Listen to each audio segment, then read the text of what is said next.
What's good, guys? Welcome back to the channel. Today, we're going to be talking about Dani Olmo, who is officially a FC Barcelona player, as Fabrizio Romano gives it the here we go, and has Hansi Flick finally got his man from RB Leipzig. Let's talk about it. Let's talk about the transfer. But first, like, comment, subscribe.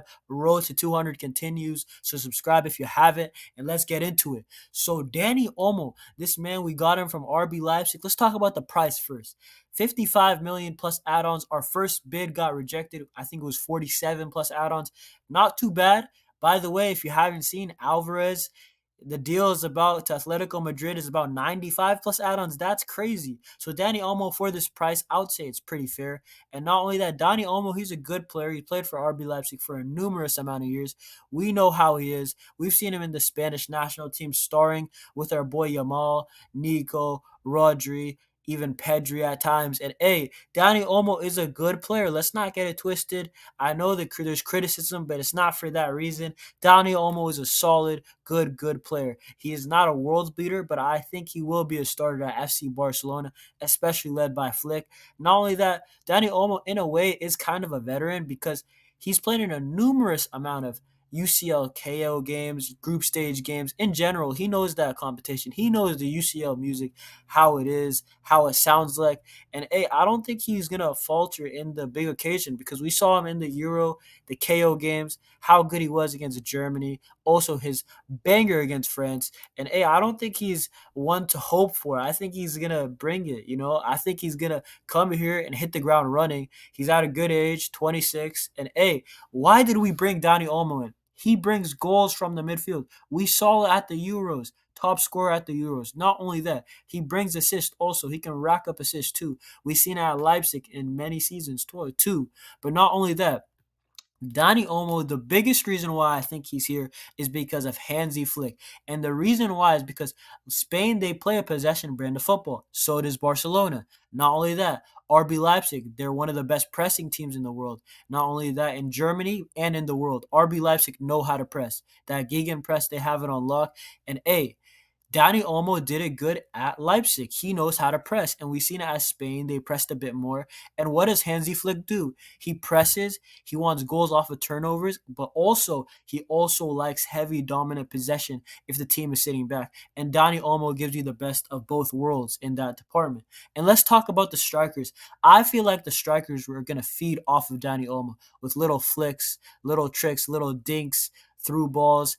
He's an 10. He knows how to get the best out of strikers. Look at Openda and also at RB Leipzig. They just get their strikers always rack up goals. And, it's the system, yeah, but I think Dani Olmo is a great player. And Lewandowski, I feel like he's the guy who might just benefit the most from Dani Olmo because I feel like he really needs service at this point of his career. He's not going to be creating stuff. He's not going to take a touch, beat a man with a hezzy, and then bam, slap it. Lewandowski, you need to feed it to him on a plate, and with Yamal, with Olmo, and potentially a left winger. I don't want to say his name. I think Lewandowski will do so much better with Dani Olmo behind him. He also likes to stay close to him, so in a way, it's like a Muller for him. And also Pau Victor, the youngster who I think could be a striker in the future, and also maybe even in the second half of the season with injuries to Loa or even a drop in form. I think Pau Victor might take the spot, and I think Pau Victor would succeed with Dani Olmo behind him because Dani Olmo likes to play nice little through balls. He has a good weight of pass, and I think Pau Victor's got the pace. I think he's got the power to get onto those balls and finish them, man. If he continues what he's doing in preseason, hey, man. And Hansi Flick, let's talk about it. This is the guy that Hansi Flick wanted, guys. And many journalists are saying that Hansi Flick, this was his priority signing, that he wanted Dani Olmo. He wanted to bring him in. He wanted him for his system. And hey, Hansi Flick, we all know he is a serial winner. We saw it with FC Bayern Munich. We saw his Champions League and his Champions League run and how recent that was and how relevant that it can still be. And it can be implemented again. We're seeing in the preseason some changes. But hey, my point is Hansi Flick is a winner. He's a proven coach. He's a proven commodity. And not only that, if you think about it, Hansi Flick, we got to back him up. He's our coach. We got to back him up with support and also the finances. And this is really, let's be honest, his first signing really because Pau Victor for first team dynamics, we didn't really know if Pau Victor would really kick on. but Dani Olmo really is his first signing if we really think about it. So in my opinion, Hansi Flick, he hasn't done that much with the transfer. He hasn't. He's kind of been nice to the board. He's accepted the fate with the financial problems, and he's been looking within. At La Masia and what we got, and you got to respect that. You got to respect that he believes in his philosophy and he believes in actual coaching and not buying a lot of things. But we still got to get the profiles that Hansi Flick needs for his system to flourish. And hey, first thing I want to talk about, because I'm hearing a lot of criticism also, is that Fermin Lopez and how his role might be diminished, or should we sell? In my opinion, no, don't sell. Fermin Lopez off the bench sounds perfect in my opinion, because sometimes he's quite erratic, but he has an eye for goal. In my opinion, in an open game, that fits Fermin Lopez a lot more when we're already up 1 or 2, and then he can score and keep scoring. And Fermin Lopez, I feel like he still needs to get better with his vision, a little bit of his playmaking, and overall IQ, which I think he will in the next 2 years if he's coming off the bench. And not only that, he needs to practice against low blocks in tight spaces, in my opinion. But if you haven't seen, I gotta just mention out, shout out Fermin Lopez, because at the Olympics, he's balling out for Spain. He scored 2 worldies against Japan, and then he scored the decisive goal against Morocco. Nice left-footed finish, and now they're in the final against France. And hey, I might do a video on Fermin Lopez, but hey, in my opinion, I think Fermin Lopez off the bench, I think he'll be okay with it. Hey, and if he's balling out, we can give him a start, and I think that's okay. That's a good problem to have. In my opinion, the player that might have an issue with this might be Pablo Torre, and I like Pablo Torre. But to be honest, if we're gonna rely on Pablo Torre, I don't know if he's proven enough to say that we can. And let's be honest, Pablo Torre, he's been balling out in this preseason. I like Pablo Torre. He's my type of player. Nice technical midfielder, can get goals, but I feel like his physicality has improved, but it's still not up to par with what we want in the modern game. And I think Pablo Torre, he might get sold. I don't really want another loan. I feel like he's warranted enough in this preseason. We could get a decent fee for him. Or if he wants to be the third string center attacking mid, I don't know if he wants that. Maybe Fermin Lopez sometimes get off the left.